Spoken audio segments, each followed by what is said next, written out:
வணக்கம் நண்பர்களே, நான் உங்களுக்கு இருதர். நம்ம சேனல்ல ஏற்கனவே இந்த iQOO Z3 மொபைல் போனுடைய அன்பாக்சிங் மற்றும் அறிமுக விமர்சனம் நீங்க பார்த்திருப்பீங்க. ஸோ இன்னைக்கு இந்த மொபைல் போனுடைய முழு விமர்சனத்தை நம்ம பார்த்துருவோம்.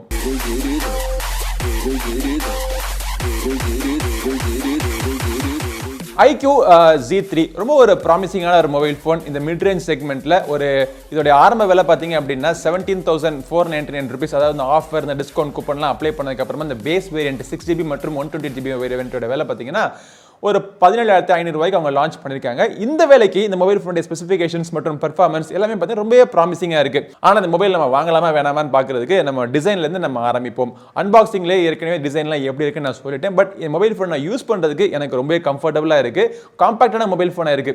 இதை நான் ஏற்கனவே சொல்லியிருந்தேன். காம்பாக்ட்னு சொல்லியிருந்தப்போ 6.58 inch டிஸ்பிளே இருக்கு, இதை போய் காம்பாக்ட்னு சொல்றியே அப்படின்னு பல பேர் சொல்லியிருந்தாங்க.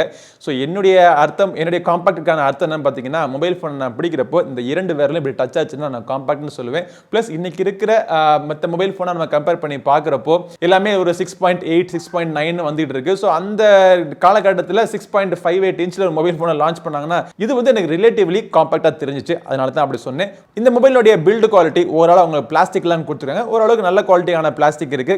மேட் ஃபினிஷிங்காக இருந்தாலுமே ஃபிங்கர் பிரிண்ட் அங்கே ஒட்ட தான் செய்யுது. கீழ்ப்புறத்தில் பார்த்தோம்னா 3.5 ஆடியோ ஜாக்கை அவங்க ரிமூவ் பண்ணிடல, அது ஒரு நல்ல விஷயம். ஃப்ரண்ட்ல பார்த்தோம்னா டிஸ்பிளேக்கு அவங்க பேண்டா கிளாஸ் அப்படின்னு சொல்லக்கூடிய ஒரு கம்பெனிலேருந்து ஒரு டெம்பர்ட் கிளாஸ்க்கான ப்ரொடெக்ஷன் கொடுத்துருக்காங்க. பட் இந்த டிஸ்பிளேல அவங்க இரண்டு விஷயங்கள், ஒன்று டிராப் நாச் கொடுத்துருக்காங்க. டிராப் நாச்சுக்கு பதிலாக பஞ்ச் ஹோல் நாச் கொடுத்துருந்தாங்கன்னா இன்னுமே அட்ராக்டிவாக இருந்திருக்கும். இன்னொரு விஷயம், எல்சிடி பேனல் கொடுத்தது ஒரு பெரிய டீல் பிரேக்கர் அப்படின்னு சொல்லிட்டு பல பேர் சொல்லி நான் பார்த்துருக்கேன். பட் என்னையை பொறுத்த வரைக்கும் இது ஒரு பெரிய டீல் பிரேக்கர் இல்லை.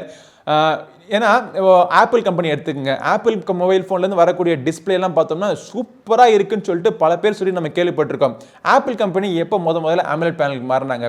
iPhone 10.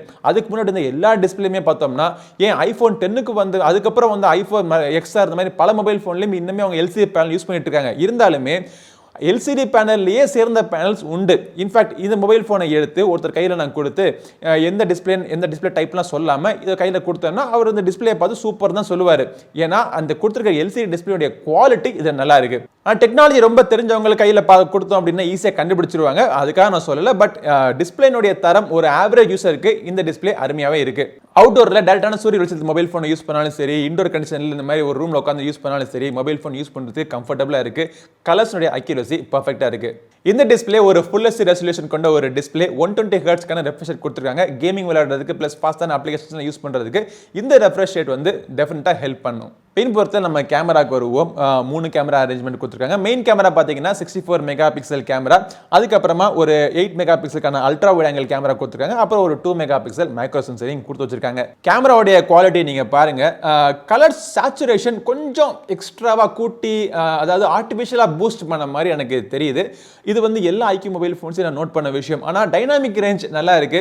அதே நேரத்தில் கலர்ஸ்னுடைய அக்யூரசின்னு பார்த்தீங்கன்னா லைட்டா மிஸ் ஆகிற மாதிரி தெரியுது. ரெட் எல்லாம் ரெட் மாதிரி இல்லாமல் பிங்க் மாதிரி இருக்கு. ப்ளூ எல்லாம் பார்த்தீங்கன்னா ஓவர் ப்ளூவா இருக்கு. சாதாரண ஒரு தென்னை மரத்து கிரீனை பார்த்தோம் அப்படின்னா ஒரு கிராஸோடைய கிரீன் மாதிரி இருக்கு. ஸோ கலர்ஸ் பார்த்தீங்கன்னா பெர்ஃபெக்ட் அக்யூரசி இல்லை. பட் இந்த மாதிரி ஹை சேச்சுரேஷன் கொண்ட இமேஜஸ் பிடிச்சவங்க நிறைய பேர் இருக்காங்க. ஸோ அதை விரும்பி வாங்குறவங்களுக்கு போய் இந்த மொபைல் ஃபோனுடைய கேமரா சூப்பராக தான் தெரியும். மேக்ரோ ஷாட்ஸ் சுமாராக தான் இருக்கு. போர்ட்ரேட் மோட்ல நம்ம எடுக்கக்கூடிய போட்டோஸ் பார்த்தீங்கன்னா எட்ஜ் டிடெக்ஷன் மற்றும் பேக்ரவுண்ட் பிளரிங் நல்லாவே இருக்கு. 4K வீடியோஸ் வரைக்கும் நீங்க ஷூட் பண்ணலாம். 1080p வீடியோஸ் உங்களுக்கு எலக்ட்ரானிக் இமேஜ் ஸ்டெபிலைசேஷன் சப்போர்ட்லாம் கொடுத்துருக்காங்க. ஃப்ரண்ட்ல பார்த்தோம்னா அந்த சொட்டு நாச்சுக்குள்ள ஒரு 16 மெகா பிக்சல் செல்ஃபி கேமரா கொடுத்துருக்காங்க.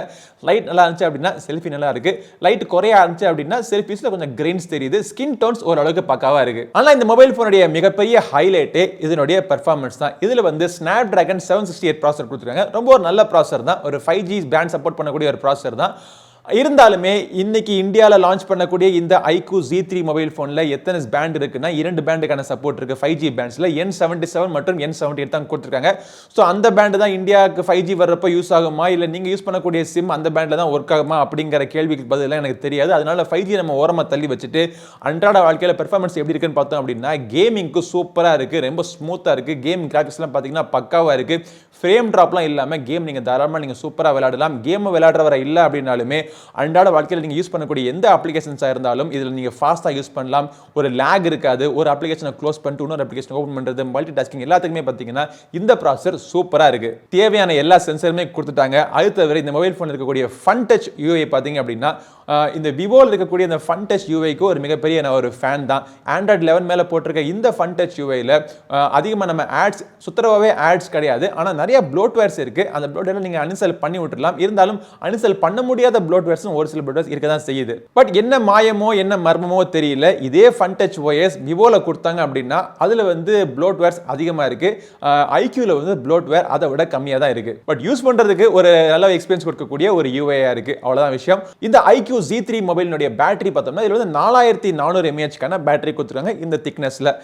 இந்த மொபைல் போனை சார்ஜ் பண்றதுக்கு பாக்ஸுக்குள்ள 55 வாட் சார்ஜர் கொடுத்துருக்காங்க. இந்த சார்ஜர் வச்சு நம்ம சார்ஜ் பண்றப்போ எனக்கு கிடைக்க ரிசல்ட் பார்த்தீங்க அப்படின்னா ஒரு 20 மினிட்ஸ்ல 50% சார்ஜ் ஆயிருச்சு.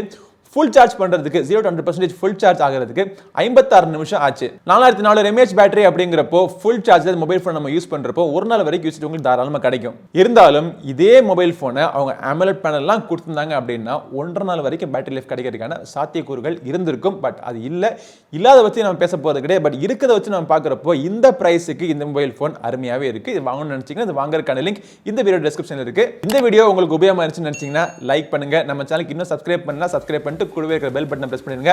அடுத்த ஒரு பதிவு உங்களை மீண்டும் சந்திக்கும் வரை உங்களிடம் விடைபெறுவது உங்கள் நண்பன் கிரிதர். வாழ்க தமிழ், வளர்க பாரதம். நன்றி, வணக்கம்.